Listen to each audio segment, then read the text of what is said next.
Olá! Bem-vindo ao canal Fala Livro. Prepare-se para embarcar em mais uma história comigo. Vamos começar? Mas antes, inscreva-se no canal, ative o sininho, curta, comente e compartilhe o vídeo. Capítulo 11. O apartamento estava silencioso. O céu do amanhecer tinha cor de um velho hematoma, cinza estanho e silencioso. Nem mesmo os passarinhos tinham começado a cantar quando Valerie desceu da cama e tirou a velha mala surrada lá de baixo, colocando-a em cima do colchão. No bolso interno estava a fotografia que tia Amélie havia lhe dado na infância, a única foto que tinha da mãe. Era preta e branca e mostrava uma jovem Meirelle, com longos cabelos loiros, sentada sobre as pernas, próxima a uma janela. Havia um gato em seu colo, e ela ria olhando para ele. Valerie tocou a foto e sussurrou: "O que aconteceu com você? Por que ninguém me conta?"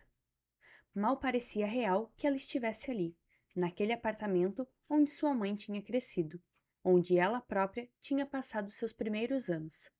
Agora tinha mais certeza disso do que nunca. Certeza até de que uma vez, muito tempo atrás, aquele fora seu quarto. Ela tinha escolhido o quarto pintado de azul, como os olhos da mãe. Mas isso era verdade ou apenas fruto da sua imaginação? Quanto do que ela pensava se lembrar não passava de artifícios de uma mente desesperada tentando preencher as partes que faltavam de sua própria história. Guardou a fotografia de volta na mala e empurrou-a para debaixo da cama. Pelo menos, lembrou a si mesma, por mais que pudesse ser doloroso, por mais que tudo aquilo pudesse dar errado, ela acabaria sabendo quem era, a quem tinha pertencido. Sua mãe merecia isso, a mulher na fotografia, de rosto bondoso e bochechas rosadas. Merecia que a filha soubesse quem ela era. Valerie parecia um corvo, recolhendo tudo o que via ou ouvia sobre a mãe, que depois reunia como gravetos de diversos tamanhos, espalhados entre pedras preciosas e lixo, para formar como um ninho um esboço de quem Meirelle havia sido. Encontrou amostras de sua letra cursiva em antigos cartões de identificação e nas margens de livros. Uma almofada feita por ela com a palavra Griboiler bordada. Uma aquarela de flores primaveris penduradas na parede como uma leve assinatura embaixo. Um M cursivo no canto. Ela estivera ali. Tinha andado por aqueles assoalhos, dormido entre aquelas paredes. Tinha rido e chorado ali. Em algum lugar escondido havia mais a sua história. Bastava que Valerie conseguisse encontrar a chave certa, as palavras certas para extrair as lembranças dos lábios de Dupont e Madame Gilbert. Então, procurava coisas, maneiras de lembrá-los, de incentivá-los a compartilhar suas histórias, por mais doloroso que fosse. Queria ser levada de volta com eles ao passado, para que a mãe pudesse viver com ela de alguma forma, agora e no futuro. Logicamente, com Dupont era mais difícil. Ele não se abriria com facilidade, especialmente em relação ao passado. Mas quando o fazia, era tão bem-vindo quanto uma chuva leve numa terra árida. O que fazia seu coração parar eram as simples confissões que às vezes saíam dos seus lábios, como no dia em que ela pegou um exemplar de O Jardim Secreto, que ficava sobre uma mesa, e folheou suas páginas, lendo as primeiras palavras. Ele chegou e tocou seu ombro, dizendo com a voz um pouco triste: "Este era o livro preferido de Meirelle quando ela era uma garotinha. Deve ter lido 1000 vezes. Costumava ir com ele para todo canto. Sempre que íamos a algum lugar, eu dizia: vá pegar um livro para ler no caminho. E ela disparava para dentro e pegava este, mesmo que tivéssemos todos esses para escolher. Enquanto falava, suas mãos abrangiam a riqueza de livros da loja. Ele sorriu com a lembrança, embora seus olhos parecessem tristes. Valerie olhou para ele com o coração acelerado. Ela sempre costumava dizer que quando... Ele parou e limpou a garganta, buscando os cigarros com as mãos trêmulas, um franzido entre os olhos. Ela costumava dizer... Prontificou-se Valerie. Dupont suspirou, seu olhar pousando na mesa por um instante, na pilha de livros em brochura que precisava voltar para as prateleiras. Ela costumava dizer que mal podia esperar para compartilhá-lo com os filhos. Talvez um dia começar o seu próprio jardim com eles, se tivesse algum. Valerie ficou com a garganta apertada ao perceber que, de algum modo, Meirelle tinha acabado encontrando uma maneira de dividir sua história preferida com a filha. Também é meu livro preferido, disse baixinho. Seus olhos arderam em lágrimas ao se lembrar disso. Sempre houvera em seu quarto, em Londres, um exemplar velho, de páginas amareladas com as pontas dobradas, sempre. Ficava em sua mesa de cabeceira desde sua mais remota lembrança. Tinha seu próprio cheiro, as páginas onduladas da vez que o levou para um banho e ele escorregou, fazendo com que ela precisasse secá-lo ao sol. Ou da vez em que ficou sujo de geleia de morango, quando ela não foi à escola por estar com cachumba. E aquela era a única coisa que, de fato, fazia com que se sentisse melhor. Era essa espécie de livro, o tipo que sempre sai da estante, que se torna ainda mais precioso pelo seu desgaste e pelo valor sentimental, como um antigo bichinho de pelúcia. Agora, Valerie não conseguia se lembrar de onde tinha vindo o livro. Teria sido a mãe? Teria sido levado no dia que ela fugiu com Amélie pelas ruas de Paris, quando ainda era uma garotinha? Como é que não soubera disso todo esse tempo? Dupont sorriu e tocou novamente em seu ombro. Na verdade, deu um tapinha desajeitado. Acho que ela teria gostado de você, disse antes de sair arrastando os pés, deixando Valerie petrificada, tentando não chorar. Fred sempre dizia que se alguém procurasse muito uma história, acabaria encontrando. Todas as vezes em que Dupont estava fora do apartamento, Valerie procurava. Procurava cartas, fotografias, qualquer coisa que revelasse o que tinha acontecido com sua mãe, que revelasse quem ela era.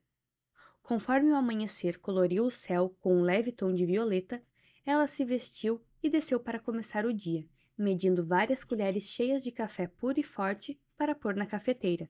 Pegou 2 canecas no armário e ficou à espera. Pôde ouvi-lo começando a se mexer no andar de cima, a maneira como seus joelhos rangiam ao se esticar e ao estalar o alto das velhas juntas, que passaram a ser sons conhecidos, saudando o começo e o fim de cada dia, como suportes de livros. O gato estava à porta, e ela abriu para deixá-lo entrar. Ele assumiu seu posto em cima da escrivaninha de Dupont, acomodando-se para passar o dia. Valerie se permitiu um sorriso, quando não muito depois, Dupont desceu, cumprimentando-a com um gesto de cabeça, depois assumindo seu próprio posto de comando na poltrona estofada. Era sábado, sempre um dia agitado na loja.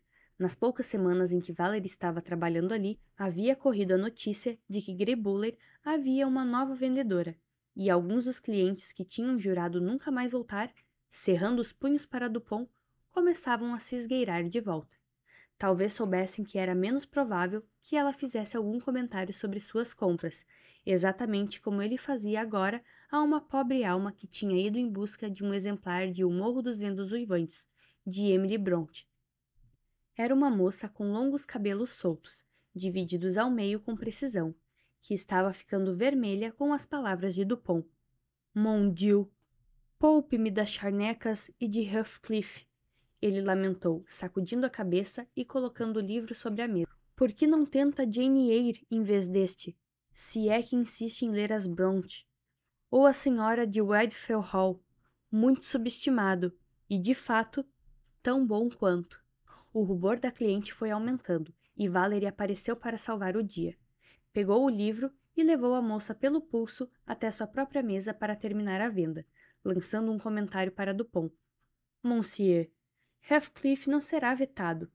O senhor pode receitar todos os vegetais que quiser, mas o coração não confundirá batatas com chocolate. Ela piscou para a menina, que saiu da loja com o livro agarrado junto ao peito. Pff, foi só o que Dupont disse. Depois, no entanto, ela poderia jurar que o ouviu rindo. Mais tarde naquele dia, quando Dupont saiu da loja para levar o rendimento semanal até o banco, o olhar de Valerie pousou na escrivaninha dele e ela mordeu o lábio. Ele parecia um urso com um espinho na pata quando ela ousava esvaziar os cinzeiros que ficavam sobre a mesa. Estava coberta de livros, papéis amassados e lembranças. Ao final de todos os dias, Dupont trancava uma das gavetas, enfiando a pequena chave de latão dentro do bolso de seu cardigã. Era possível que algumas das respostas que ela procurava estivessem escondidas ali. O problema era que se ela fosse pega olhando dentro daquela escrivaninha, tudo poderia acabar mais cedo do que gostaria, e ela não queria isso, não agora. Mesmo assim, sabia que ele ficaria fora por no mínimo 1 hora. Era a oportunidade perfeita. Observou-o seguir tranquilamente pela rua, com seu arrastar diferenciado e um cigarro preso entre os dentes, e correu para a escrivaninha, evitando o olhar acusatório do gato, que observava enquanto ela remexia com cuidado os papéis e livros espalhados, forrando a superfície. Não havia nada ali. Tentou a gaveta que estava fechada. Então avistou o cardigan dele pendurado no cabide, ao lado da porta, e acreditou que estava com sorte. A chave estava dentro, o que significava que ele ainda não tinha aberto a gaveta desde a noite anterior. Voltou para a escrivaninha e abriu-a, surpresa de que a gaveta estava muito mais arrumada do que pensava, embora totalmente cheia de papéis e cartas. Seu coração acelerou quando viu que também tinha dezenas de fotografias. Pegou algumas e sentou-se na poltrona, segurando uma que a deixou sem fôlego. Era de sua mãe e era colorida, ligeiramente desbotada pelo tempo, mas ainda incrivelmente conservada. Era a primeira vez que via a cor do cabelo da sua mãe, um loiro claro prateado, e dos seus olhos, mais escuros que o de Dupont, quase azuis marinho, mas de um tom surpreendente que realçava seu rosto em formato de coração. Os olhos tinham uma expressão levemente triste, embora ela estivesse sorrindo. Seu rosto era muito parecido com o de Valerie. Ela tocou a foto, o senho franzido, os olhos ardendo com as lágrimas. "O que está fazendo?" disse uma voz atrás dela, e Valerie, com medo, derrubou a pilha de fotografias e cartas. Levantou os olhos e viu Madame Gilbert encarando-a, as mãos na cintura, seu corpanzil imponente na luz clara da tarde.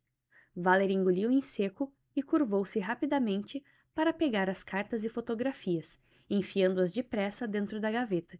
Suas mãos tremiam ao encarar a mulher. Eu... Ela hesitou. Quanto Madame Gilbert tinha visto? Não havia como fingir que não estava espionando. O flagra era óbvio. O que aconteceria se ela contasse a Dupont? Mordeu o lábio e ensaiou uma mentira que soou rasa até em seus próprios ouvidos. Eu queria dar um jeito na escrivaninha dele, arrumar enquanto ele estivesse fora. Está tão bagunçada. Diante da expressão sombria de Madame Gilbert, Valerie percebeu que ela não cairia nessa. Tinha visto as fotografias e as cartas. Valerie engoliu em seco. E a gaveta estava aberta, mentiu. Fiquei curiosa, me desculpe. Fiquei curiosa em relação a ele e a Meirelle, e ao que aconteceu durante a guerra, ela disse com sinceridade. Para sua surpresa, o rosto de Madame Gilbert suavizou-se e ela se aproximou. A fotografia que Valerie estivera olhando tinha caído atrás da cadeira, e Madame Gilbert inclinou-se para pegá-la. Ao se endireitar, colocou a mão no coração. Olhou para a foto e soltou o ar, fazendo um O com os lábios vermelhos, os olhos marejados de lágrimas. Eu tinha me esquecido disso. Naquela época, era um luxo ter uma fotografia colorida, sabe, durante a guerra. Valerie piscou. Foi tirada durante a guerra? Madame Gilbert assentiu com a cabeça. Eles tiraram, ela disse e seus lábios afinaram-se, contraídos, curvando-se de desgosto. Foi o oficial nazista que fez aquele buraco de bala na parede. Eles queriam a foto para a revista deles. Ela disse revista com desdém. Valerie ficou intrigada, e a expressão de Madame Gilbert tornou-se tensa novamente. Naquela época, só os nazistas tinham dinheiro para imprimir em cores. Capítulo 12. 1940. Meirelle esperou por Clotilde na porta dos fundos, odiando que tivessem sido reduzidas a isso. Estava cansada, com sombras escuras debaixo dos olhos. Desde que os alemães tinham se apossado da maior parte da loja, passava o dia todo ouvindo suas vozes graves, em staccato. Cada palavra era como um martelo em seus nervos, e já não conseguia mais aguentar aquilo. Ansiava por paz. Paz também da bomba relógio que era seu pai, parecendo prestes a explodir a qualquer momento, e esganar Walter Crowley com suas próprias mãos. Esganá-lo por possuir aqueles perigosos olhos azuis aguados que seguiam sua filha onde quer que ela fosse, como um cheiro ruim. Posso ajudá-lo em alguma coisa, velho? Crowley havia lhe perguntado na tarde anterior, notando como o rosto de Dupont tinha ficado vermelho ao observar o olhar fixo em sua filha, como se ela fosse uma presa. Pode, você me ajudaria enormemente indo pro Papa! Interrompeu Meirelle, a voz aguda em alerta, e o pai parou com relutância, seus lábios soltando um tênue pf, como um pneu que se esvazia lentamente. Meirelle travou o maxilar enquanto os olhos de Crowley brilhavam em triunfo. Na última vez em que Dupont tinha se manifestado contra Crowley, o nazista ameaçara matá-lo com um tiro, e ela ouviu atacar o pai com uma força surpreendente, a ponto de derrubá-lo. Ao ver o pai deitado no chão, o sangue pingando dos seus lábios, o olhar enraivecido para o nazista, Meirelle precisou correr até ele e pedir que não dissesse mais nada. A partir daí, ele teve que se controlar. Sua vida dependia disso. Naquela situação, Meirelle podia lidar com os olhares de Crowley, com o modo como seus olhos a seguiam por toda parte e até com o fato de ter que esperar ele ficar de costas para conseguir ir ao toalete sem ser seguida, mas não suportava a ideia de que, como consequência, algo acontecesse a seu pai. Meirelle encostou-se à porta.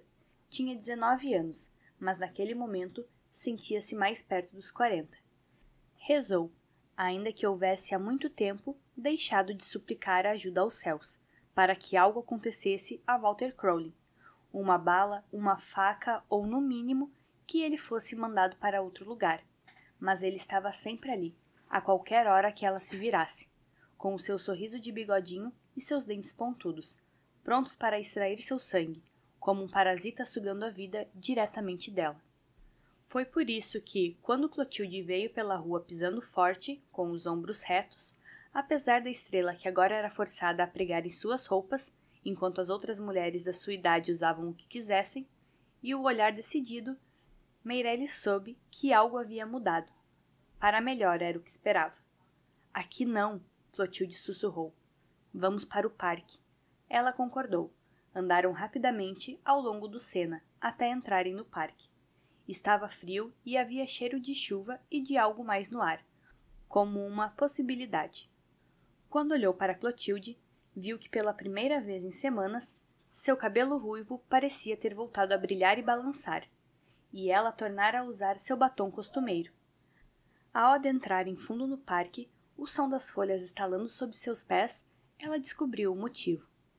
Juntei-me à resistência, cochichou, passando o braço em volta de Meirelle. Ela arregalou os olhos azuis. Clotilde! Shhh!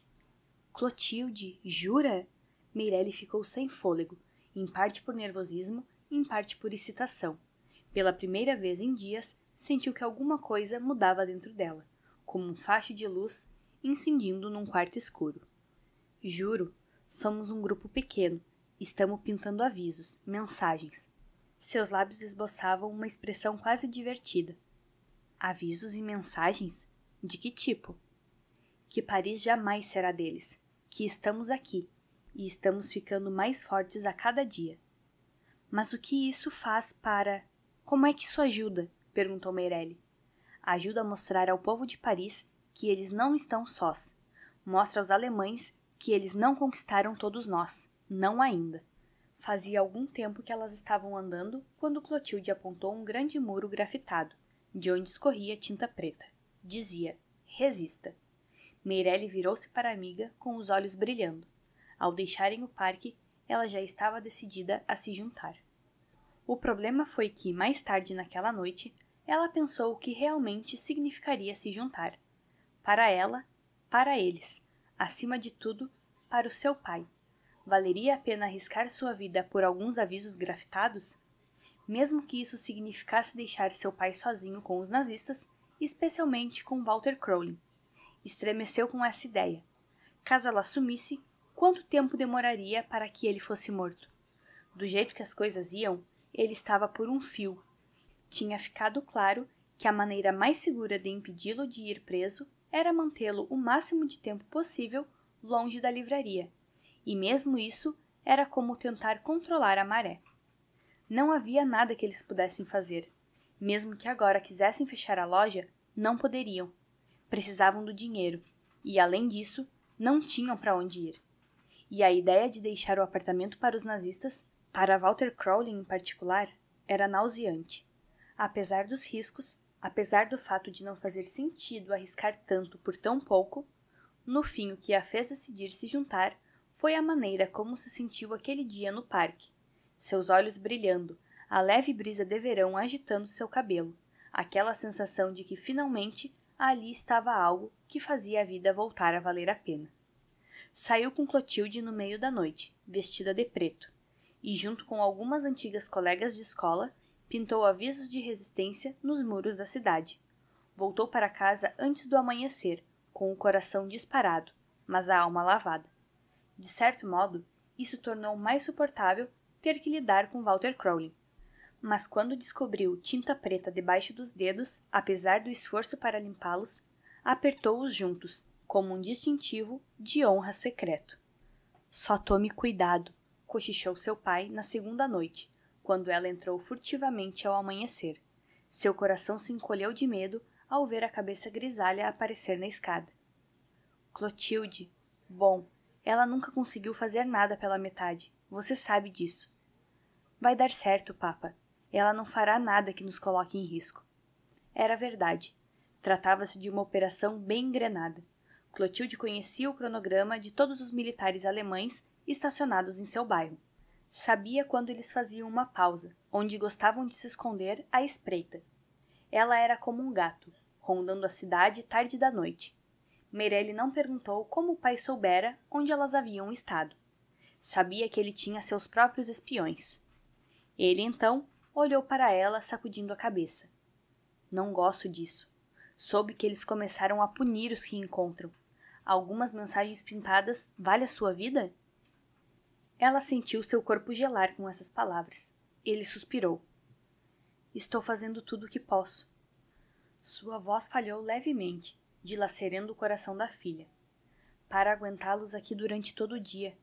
E agora você faz isso à noite? A decepção em seus olhos foi demais para ela. Sabia que ele tinha razão. Mesmo assim, ele simplesmente não entendia. Preciso fazer alguma coisa, papa, ou vou enlouquecer. O rosto dele se suavizou levemente. Preferiria que não. Foi tudo o que disse. E isso foi pior do que se tivesse gritado. Ele não a proibiu de ir. Talvez tivesse sido melhor se proibisse. Como resultado, ela se sentiu dilacerada. Capítulo 13. Meirelle detestou ter que admitir, mas seu pai estava certo. Clotilde se tornara imprudente. Até ela podia ver isso agora. Nas últimas semanas, tinha passado de rabiscar mensagens de resistência nos muros da cidade a entregar mensagens, correspondências secretas da rede dos mais altos escalões da resistência. Mensagens que ajudavam a espalhar notícias de ataques planejados contra oficiais, que ajudavam soldados capturados a escapar, forjando documentos. Se fossem encontradas, seria morta. Não havia dúvidas quanto a isso. Meirelle se preocupava com ela, pois tinha começado a se arriscar demais. Antes, sempre tinha alguém de vigia, alguém a postos que as avisava, que as ajudava a ficar fora de vista para não serem pegas. No início, Clotilde ficava fora 1 ou 2 noites por semana, quando Meirelle juntava-se a ela. Mas agora era a noite toda, o dia todo. Quanto tempo levaria até ser capturada? Agora isso é mais do que rabiscos nas paredes. Clotilde havia explicado uma noite, quando a chuva batia nos telhados, abafando a voz, depois de Meirelle ter esperado na escada até depois da meia-noite, a amiga voltar para casa. Um eco do aviso que tinha recebido do pai algumas semanas antes. Os olhos escuros de Clotilde brilharam quando ela entrou na loja e viu Meirelle esperando. Já não havia nenhuma estrela de Davi pregada em sua lapela. Se os nazistas vissem isso, ela certamente seria mandada para a prisão. Clotilde, estou preocupada, é demais. Você precisa ir devagar, por favor. A amiga sacudiu os cachos ruivos e endireitou os ombros largos. Tem mais gente entrando. Tem esse homem, De Gaulle, que manda transmissões radiofônicas secretas. Era isso que eu estava fazendo essa noite, apenas escutando tudo o que eles planejaram. É assim que vamos recuperar nosso país, de dentro para fora.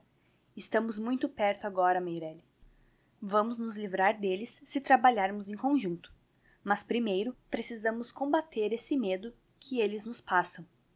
Eles estão nos levando a pensar que somos mais fracos, com esses estúpidos toques de recolher, porque sabem que é quando vamos revidar, e vamos mesmo.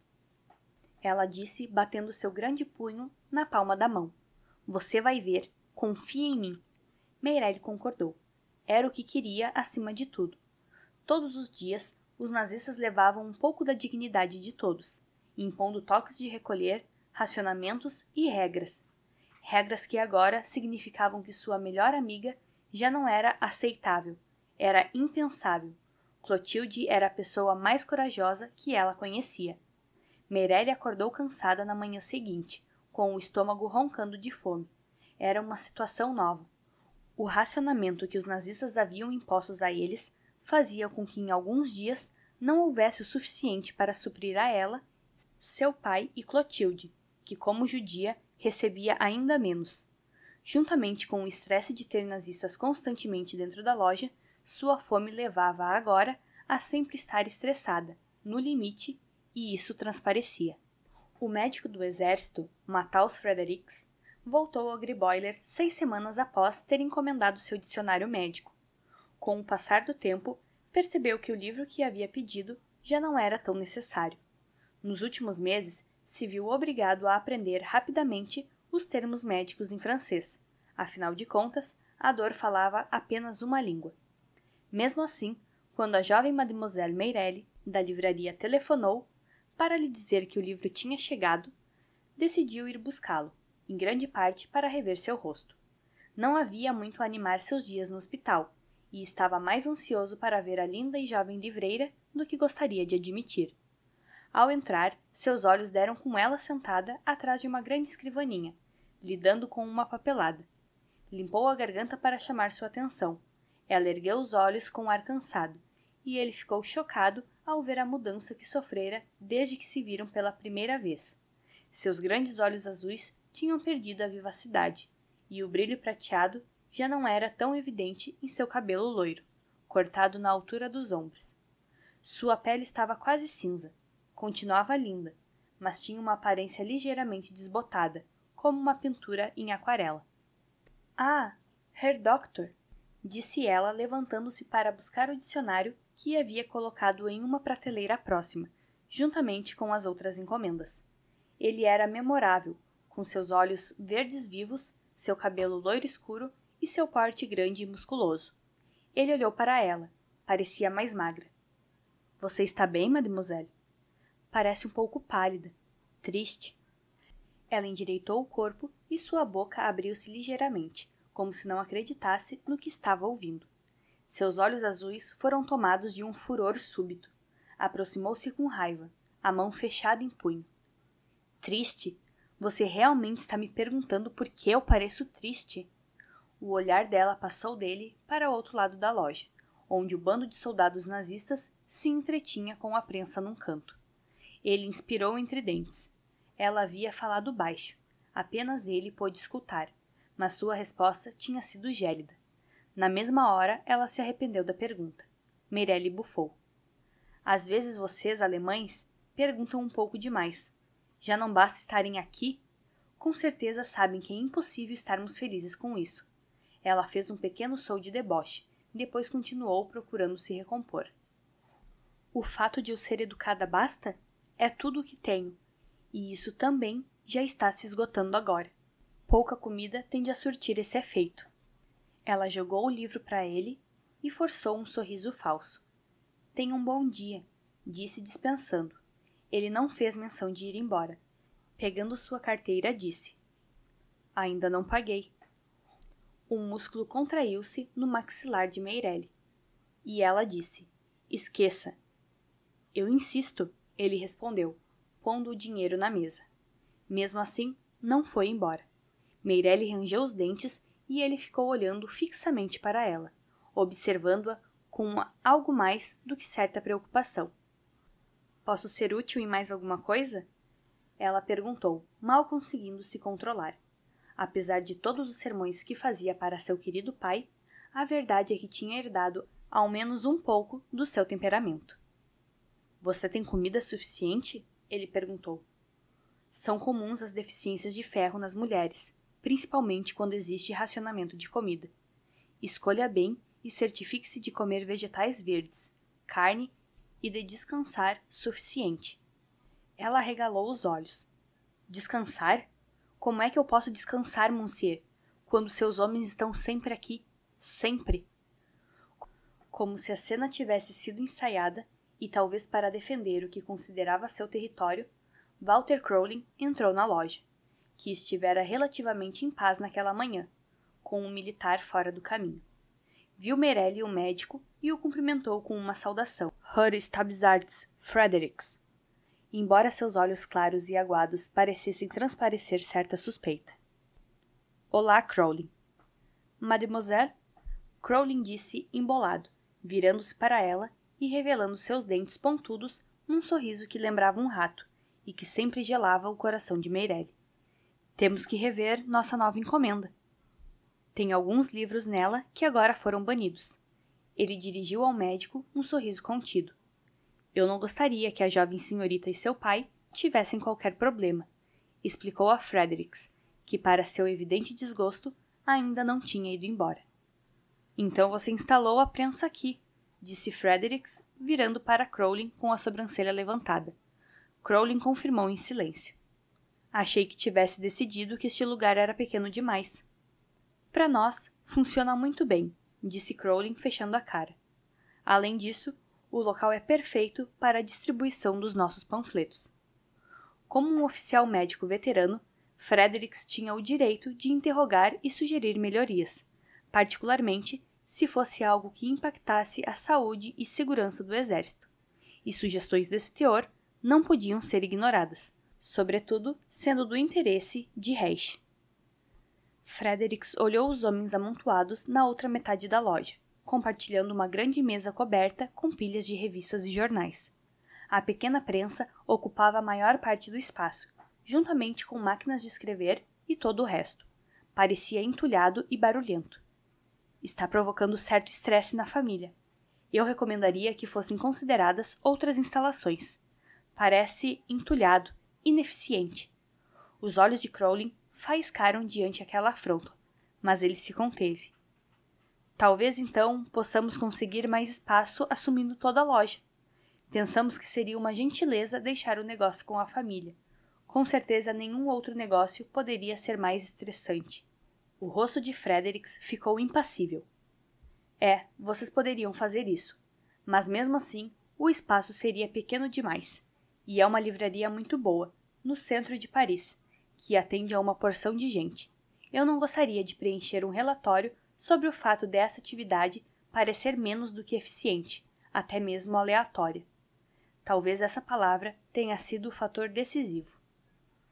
Pode ser que o mais fácil seja mudar as instalações, mas guardar alguns panfletos aqui para facilitar a distribuição, considerando sua boa localização, como você diz. Isso poderia ser um acerto justo.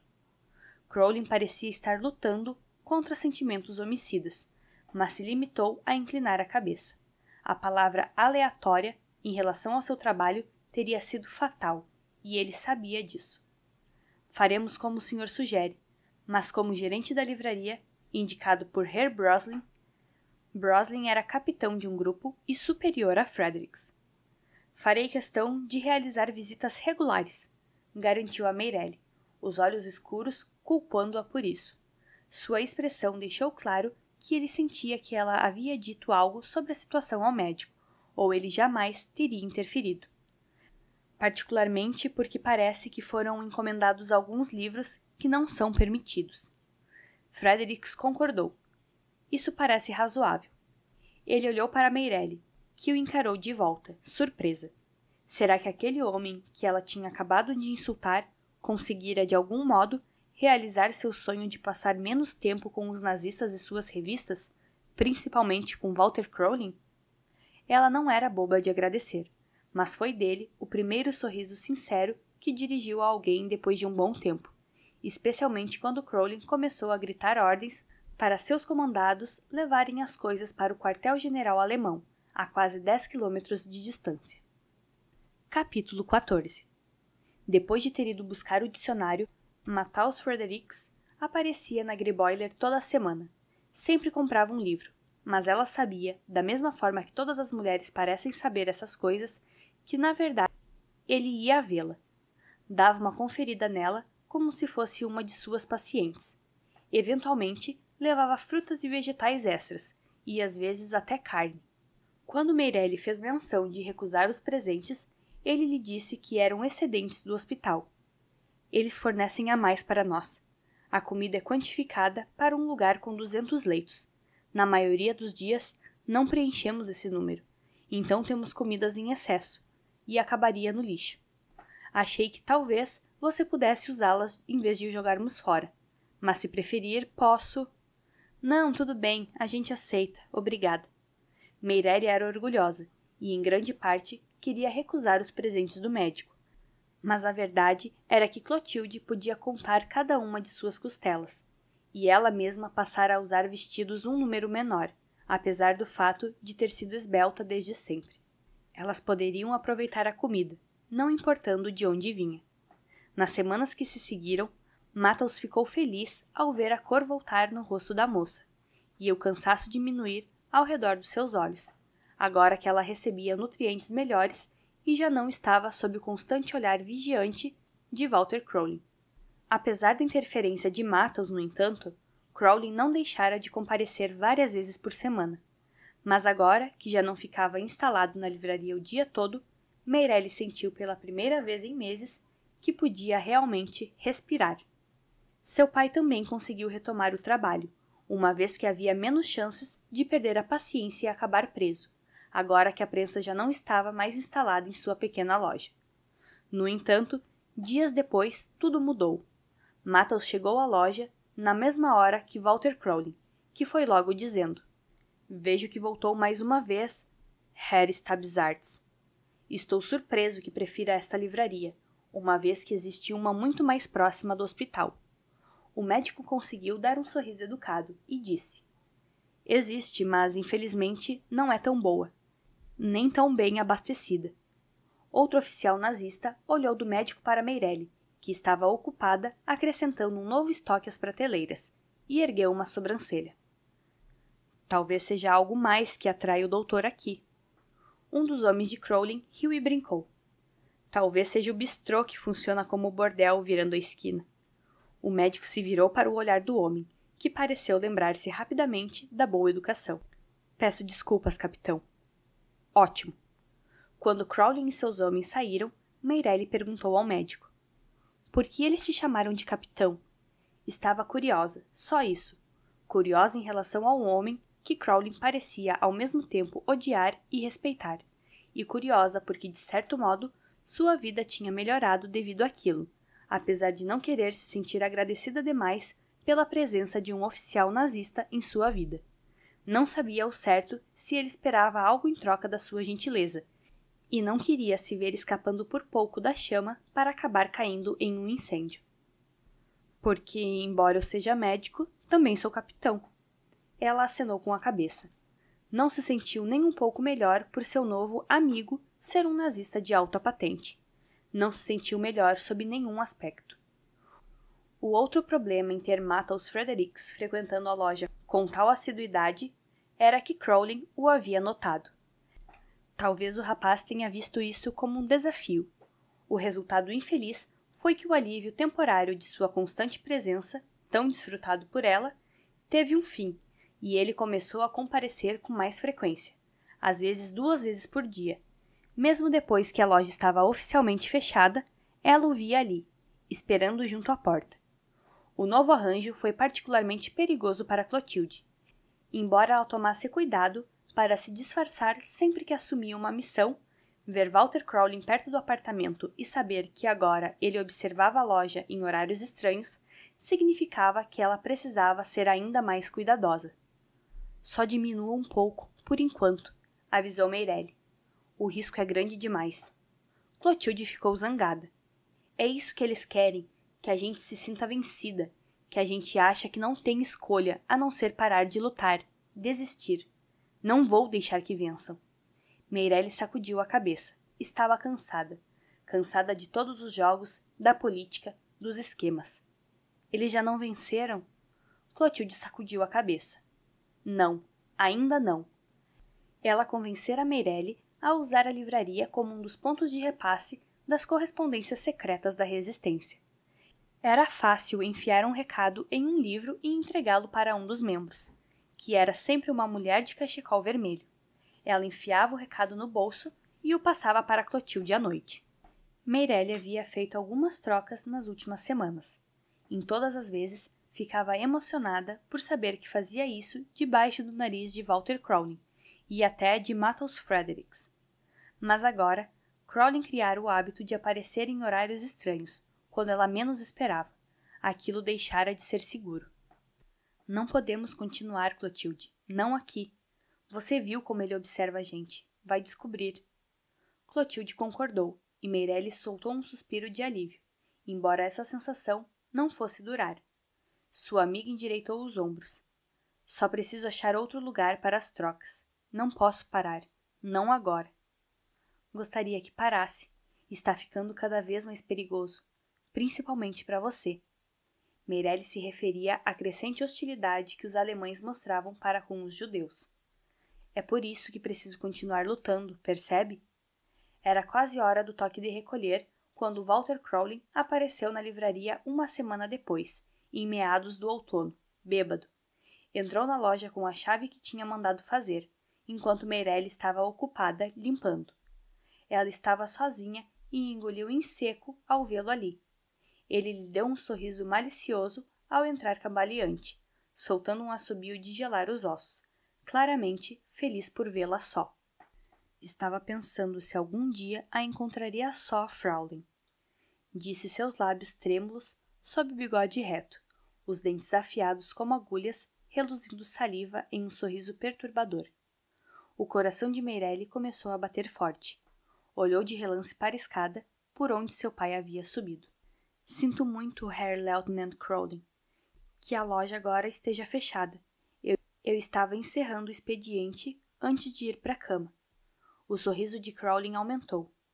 Isso é um convite? Ela deu um passo para trás. Não, sinto muito. Quero dizer, vou subir, meu pai. Certamente ele pode esperar. Isso não vai levar muito tempo, disse o soldado. Antes que ela se desse conta, ele a pegou nos braços, o rosto a centímetros do seu, o hálito azedo de uísque vencido e cigarros, que atingiu suas narinas como um murro, enquanto ele a puxava para si, com brutalidade, para um beijo. Não! Ela gritou. Por favor, me solte!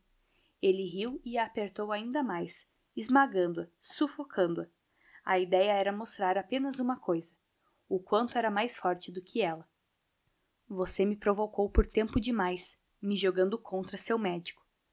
Pensei que você pudesse ser dele, mas verifiquei para ter certeza e vi que me enganei. Eu estou com um médico, disse ela de repente, com medo nos olhos, agarrando-se à mentira como um bote salva-vidas. Não, Fraulein, ele negou isso. Ele não vem aqui a não ser o dia de buscar seus livros. Acho que você só pertence a mim. E acho que até ele sabe disso, disse o homem. De repente, seus olhos ficaram escuros, ameaçadores, e sua boca atirou-se contra dela, com força e grosseria.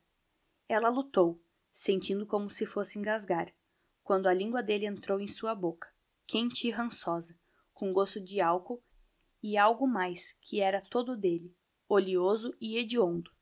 Meirelle investiu contra ele, chutando, batendo e arranhando para se soltar, quando por fim ele a largou. Ela arfou em busca de ar e ele a esbofeteou, atirando-a no chão. O cômodo começou a oscilar e ela viu estrelas, o sangue correndo para seus ouvidos enquanto tentava se rastejar até a porta. Ele a agarrou pelo tornozelo, puxando-a para trás com força, as unhas dela raspando no assoalho. Ela gritava e as lágrimas escorriam. Crowley pesou o corpo sobre o dela, os olhos reluzindo em vitória. Tampou a boca dela com a mão abafando seus gritos e enfiou a mão na calça, levantando em seguida a saia dela. Houve um estalo alto de repente e o peso de Crowley se foi. Com o coração disparado no peito, Meirelle olhou para cima, em meio à névoa de suas lágrimas. Viu o rosto do pai e o sangue em suas mãos. Papa, disse baixinho, o que você fez? Capítulo 15. Meirelle se aproximou do corpo de Walter Crowley para verificar se ele ainda respirava. Ele estava de bruços e havia sangue no assoalho. Ela tremia ao colocar o ouvido nos lábios dele. Rezava também. Escutou o ritmo lento de sua respiração e caiu para trás, sentada, fechando os olhos, balançando para frente e para trás, os soluços presos na garganta. Seu pai correu para abraçá-la, ajoelhando-se no chão e acolhendo-a nos braços. Ela deitou a cabeça em seu ombro, respirando no seu cheiro reconfortante e familiar, e os soluços vieram com mais força. Está tudo bem agora, disse Vincent. Ele não vai te machucar. Ela sacudiu a cabeça, lutando por ar, o queixo trêmulo. Não é isso, Papa. O que eles farão com você quando descobrirem o que fez? Ele olhou para ela incrédulo, seus olhos azuis intensos. Ele tentou te estuprar, em nossa própria casa. Eu estava defendendo a minha filha. Eles têm que entender isso. Têm que ver que eu só estava te protegendo. Além disso, ele estava bêbado, fora de si. Ela sacudiu a cabeça. Desejou que ele estivesse certo, mas depois de ter sido exposta àqueles militares nazistas todos os dias, não era idiota. Ah, Papa, eles nunca culparão Crowley por isso. Nunca. Não sem uma testemunha alemã, acrescentou. Não vão acreditar na nossa palavra.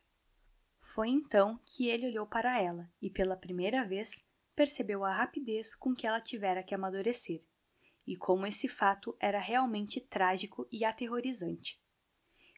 Meirelle e o pai moveram Walter Crowley para o pequeno depósito no andar de baixo e bloquearam a porta.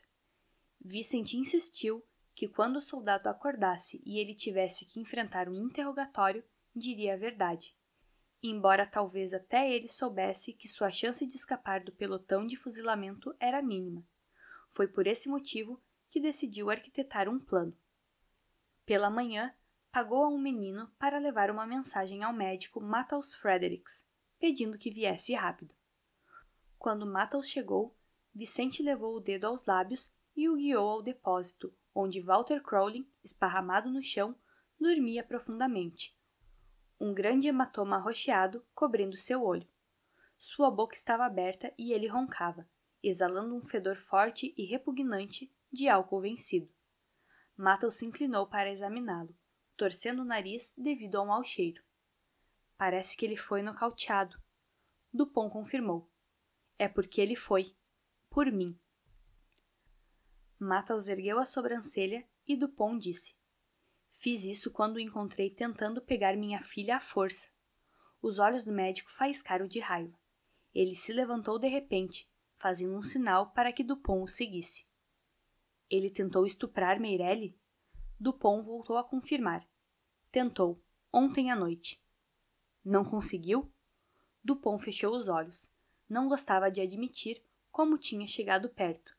Se ele não tivesse no andar de cima, se não tivesse escutado os baques no andar de baixo. Não chegou tão longe. O médico suspirou de alívio. Dupont continuou. Ouça, quando ele acordar, provavelmente estará tudo acabado para mim. Sei disso. Sei o que fazem com pessoas que vão contra o exército alemão. E ele não é um homem razoável. Não se trata de mim. Pedi para você vir porque acho que, à sua maneira, você se preocupa com a minha filha. Antes de tentar estuprá-la ontem à noite, Crowley disse a ela que só tinha mantido distância porque achava que havia uma chance dela ser sua mulher. Embora eu não queira que você me entenda mal, nem que faça tal coisa acontecer, gostaria que tomasse conta dela, se possível, caso eu seja morto. O médico concordou. Cuidarei dela, te garanto. mas com certeza não chegará a isso.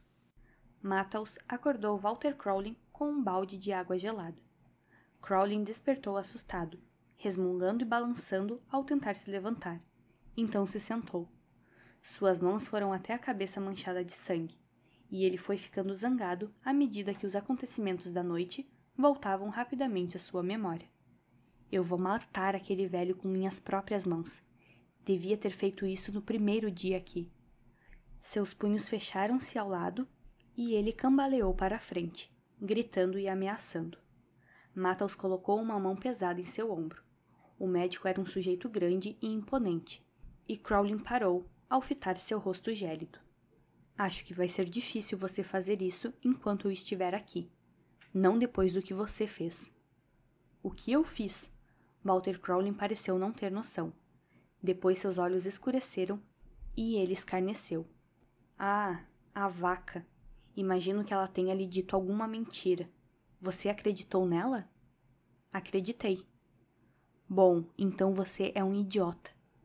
E você é um estuprador. Os olhos de Crowley faiscaram. Ou apenas um amante. Você já parou para pensar que essa atitude inocente dela pode ser só encenação? Matthäus rangeu os dentes. Dê-o fora dessa loja imediatamente. Vai e curta essa bebedeira. É uma ordem. Crowley esfregou a cabeça e virou-se para sair, mas não sem antes soltar. Aquele velho não pode bater em um militar e se safar. O médico suspirou. Eu disse para cair fora. Crowley crispou os lábios. Isso não acabou. Matthäus sabia que aquilo era um aviso. Depois que ele saiu, o médico murmurou. Não, não acabou. Crowley estava com raiva e parecia fora do controle. Aquilo não era bom. Foram buscar Dupont naquela tarde.